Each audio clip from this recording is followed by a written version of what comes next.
Now, waiting in the wings, I'm joined by Marsha Swanson, who's been on my show before, London-based independent singer-songwriter. Lovely to have you back on my radio show and program. Morning to you. How are you today? Oh, I'm well, thank you. Thanks, Dan, for having me back on. It's really nice to be here again. Nice to have you on board.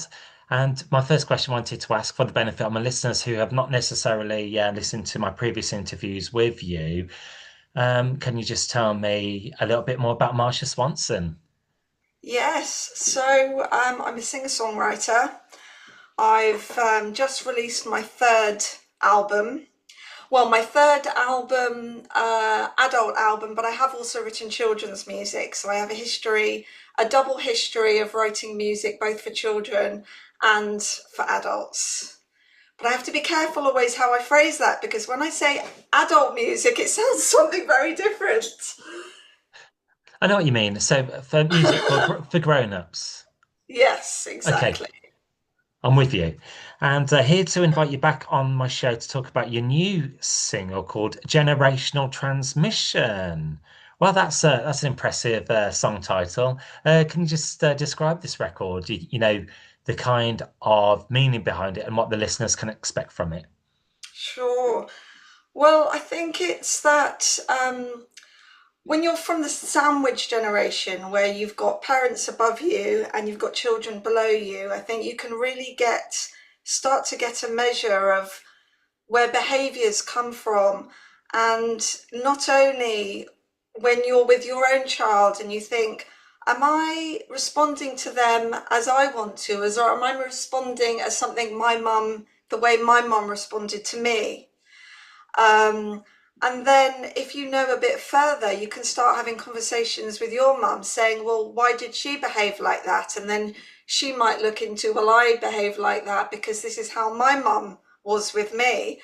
And then sometimes you can go even further and go back to a fourth generation and work out, the generation by generation, sometimes trying to correct patterns that we either thought weren't helpful from our parents or we're trying to repeat things that we did like from our parents. But either way, it's that point of sort of taking stock of what you're doing and thinking about what you know about that and whether you're really choosing it or whether it's come from a line of behaviors that you haven't ever really questioned. And in brief, would it be fair to say the listener or some of my listeners, if they're in that scenario, you know, the family setting, can relate Mm. to this single? Do I think that people will be able to relate to that? Yeah, so with families who've been like in your Yes. situation, they can relate to that in a sense. Well, yes, even something as simple as, say, how you behave if your child does their homework or doesn't do their homework, or whether you provide healthy meals or let them have whatever sugar they want. Some of these things are already imprinted in us from how our parents behaved. And but our parents may have only been doing those things because their parent was very strict for a reason that we find out later was to do with a trauma, not really something that they wanted. And so it's there can be everyday examples of how we're dealing in the now with things, but why are we taking that stance? Has it really come from us or has it come from generations above? Sure thing. Yeah, like a family tree, I guess, like genealogy, when you're looking back at your roots, Yes. it is interesting to look into that. Yeah, and how far back? Because often, some people may only be able to go a generation or two back. Some have got a family tree and can go, several back, and they can find out information about where their family backgrounds are from, what sort of context they were growing up in, their environment was, and how that might have influenced their decisions and behaviours going forward. Hmm. And would you describe generational transmission as more of one of the personal records you have written and composed? I always think it's both with me. I always think that there has to be something personal for you to be writing it because it means there's something you're processing within you. But then when you get to the bottom of what that is, all things end up being, when they're mapped to an emotion, being very human. And so they end up being things that most people will relate to themselves because we're all humans, we've all got families. Um, they're things that affect everybody. And what was the recording experience like for you on generational transmission? Like, who did you work with on this track and working with professional musicians alike? Mm. It was a really a changing point for me at that point because I'd been out of the music industry for a while, being a mum. And then this was my first recording back, and it was with producer Jestin Paulson, who's well known for his work with David Gray. And I'd actually had intended to work with him sort of 15 years prior to that, um, when my manager at the time was the tour manager of David Gray. And so he knew Yestin, and there was a track we were due to work on the time.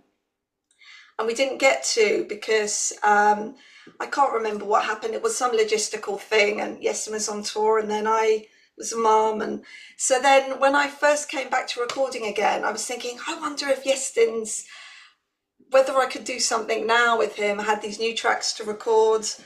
And luckily, yeah, we met up a few times and he agreed to work on 4 tracks. He chose Generational, Transmission, and 4 others from a group of about 15 songs that I sang in his house to him. uh, and uh, and then we assembled a team based on our sort of joint vision. He had a couple of musicians, interestingly, he's worked with a lot, also with David Gray. He brought Keith, the drummer, and Graham, the bassist, and I brought Benjamin Croft, who was my pianist that I'd been working with for a long time. And we got in a room to have intense rehearsals for about 4 days at a studio I used to work in, Bush Studios in Shepherd's Bush. I used to be a receptionist there. Brill. Also, Generational Transmission is out now on good streaming platforms. Mhm.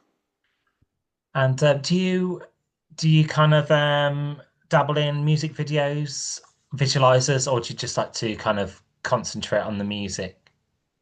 No, the video making has become a huge part of what I like to do, and that's been mainly influenced by me working with the most incredible animator, director, Sam Chagini, an Iranian director, and I was already excited by music videos prior to this because I think it's a bit like when I said I do a lot of work with children, and I know that when I work from my work with children, that everyone has different styles of learning and things you respond to differently. So some people learn visually, some people it's very much sound, some people it's movement, and ultimately, when you have the full spectrum there, it can be a real experience, a full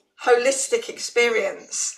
Um, but when working with Sam, I think if you can get a visual, this is very rare, I think, to do, where it feels like it's been done by the same person. It's no longer a sort of a visual accompaniment to a song. I think what I've been able to achieve with Sam are videos that you really can't imagine one without the other. They exist. They're so in tune with each other. The visuals are so attuned to the song and the message and the lyrics that I can't really imagine hearing the song without the video, or the video. You don't know which came first almost.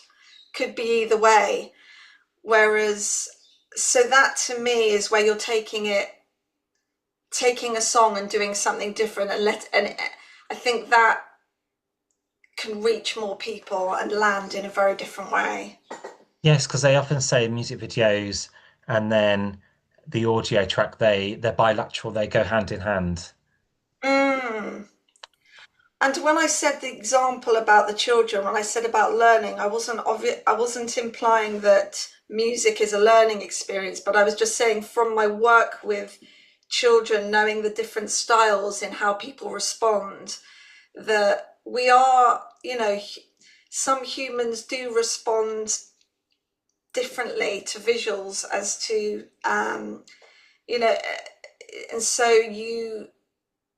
it is just an ultimate experience if you can tap into every level, I think.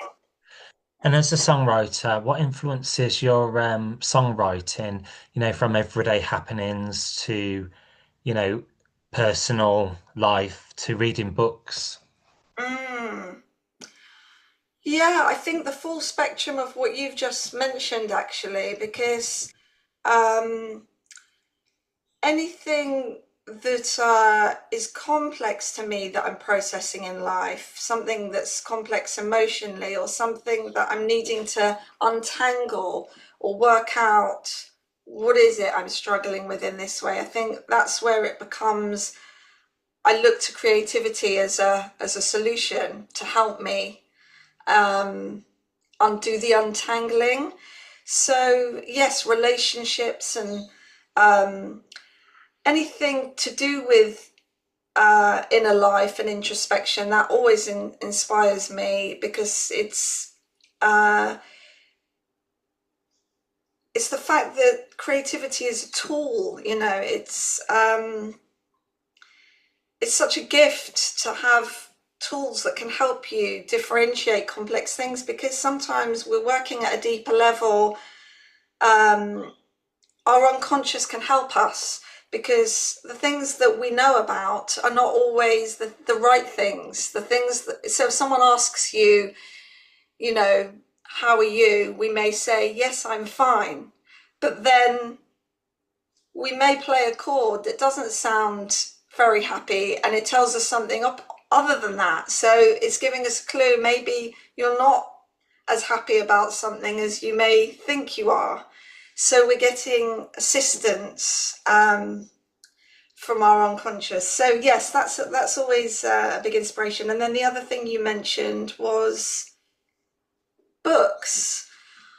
Again, I think that has been a big influence for me with my songwriting, because if I connect to something that I'm reading and that inspires me to reflect on my inner life, then that comes out as well. So it's like art reflecting art, it's the mirroring.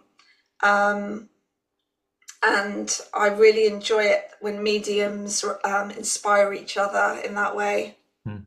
And congratulations, because you've had a little bit of recognition of late at the Summer 25 New York Short Animation Festivals for Like an Angel. Oh yeah.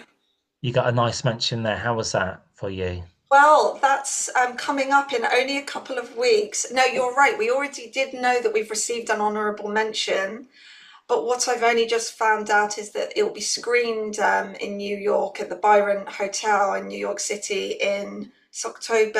I think it's October the 18th. I need to check that. But in a couple of weeks. Have you ever been to New York? I've been just once, and it's a shame that this wasn't happening while I was over there, because that would have been very handy. Um, and but it was yeah, comparable only to London, probably, in terms of, a city with everything going on culturally. A lot of people do say that. And Yeah. would you say it's up there with your highlights, of being recognized, appreciated? Oh, that's really, really tricky. Um, I mean, definitely, it's up there, because any kind of industry recognition within music video or within the songwriting is wonderful, and it's something. different to peer recognition or colleague, um, or but I appreciate anyone who connects with the material, whether it's um, across the board, and just the people that you're working with, the people that are listening to it, and yeah, anyone who connects. Definitely releasing an album has to be an important milestone, and you've done that. You released an album called Near Life Experience. How is that still being received? Well, it's wonderfully still going, and I think because it had 17 tracks on it, which is unusual, and because I'm still releasing videos from the album, that even though it was released a long time ago now, the videos are still coming out. So Generational Transmission was a song from Near Life Experience. And because we made a claymation for it, which has taken 5 months to make, um, that's only out now. And so it's been, I feel like I'm glad that it's not been a flash in the pan. You release an album, it's talked about initially, and then a few months later it's gone and you're on to the next. And I'm so pleased it's not been that with this, that it's still having a life. It's still being, new people are discovering it all the time. And long may that continue. And what's your opinion on today's like music? Do you find it positive that there's many kind of categories or charts where people can discover new music? Yeah, I mean it's astonishingly wide. The number of there's many more genres than when I was growing up. We were there wasn't such thing even as what I've been referring to my music as progressive pop, and it took me a while to sort of try to find a category that seemed the most suited. But yeah, when my daughter listens to all kinds of like music, like post rock, and there's a whole load of genres that I hadn't even heard of or didn't know how to differentiate, because we only had rock or progressive rock. But yes, within that sort of indie field, it can mean anything. Because I remember like Metal, new metal's almost like progressive rock is, yeah, such a wide range now. show my age here, but like when you used to go like into a record shop like Our Price or Virgin Megastore, everything was under one umbrella as you mentioned, rock pop. Yeah, I was in the last when my previous album Sentient Stardust came out. I was in the last Virgin Megastore in Piccadilly in the folk category. And I remember at the time, there was this huge issue with whether I'd been put in the right category or not. And it was this: is it folk or is it rock, or is it, and that was when there was only a few, and it wasn't long after when Piccadilly, that was yeah, Virgin Megastore didn't shut down, the big one in Piccadilly Uh, Circus. That was it. I just remember the Tower Records on the Piccadilly as Yeah. well. They were good times. And do you do in London? Do you like to do the odd show here and there? Do you know, I have been, it's the one thing that I'm still need to do more of. And it's the one thing that I'm currently in rehearsal with. I'm pleased to say at the moment, I've started rehearsals now with my guitarist, Tony Quinter. And what we are starting with, because for a long time, when I was, because I've been very busy with the videos, the logistics of doing a big live show with the full band has been tricky for me. But what I decided, and I wasn't at that point keen on doing acoustic gigs with just guitar, but my guitarist convinced me otherwise because recently we got together and he's been able to incorporate so many of the production elements of the album into the guitar, which really satisfied me because I didn't want to just be strumming the guitar and, without all the. But what he's been able to do is get some of the key production elements in a very unique way, which makes it interesting to me. So I'm inspired by that. So now I'm thinking, yes, we can do some acoustic shows. It's not going to feel like a compromise because I don't want to do anything if it feels like it's a compromise. But yeah, so we're rehearsals have begun with him for that now. Well, we look forward to hearing more announcements on that in the near future. And I believe that's everything I wanted to ask for today's interview. There's one more final thing I always like to ask. Where's best to follow you on social media? Oh right, yes. Well, it's at Marsha Swanson Music, all one word. And that's for YouTube, and that's for Instagram, Facebook, and the new claymation from for the video for generational transmission is on YouTube, along with all the other videos. And Like an Angel, the one that you were saying, has just received the award. So yes, do have a peek and follow me and send me a message. Well, we'll definitely check those new videos out. I like the claymation idea. Oh, good. That's fantastic. Well, that was Marsha Swanson joining me on today's interview. Thanks for joining me for a catch-up interview. Best of luck with this latest project. Oh, thank you so much, Dan. See you Bye. soon. Okay.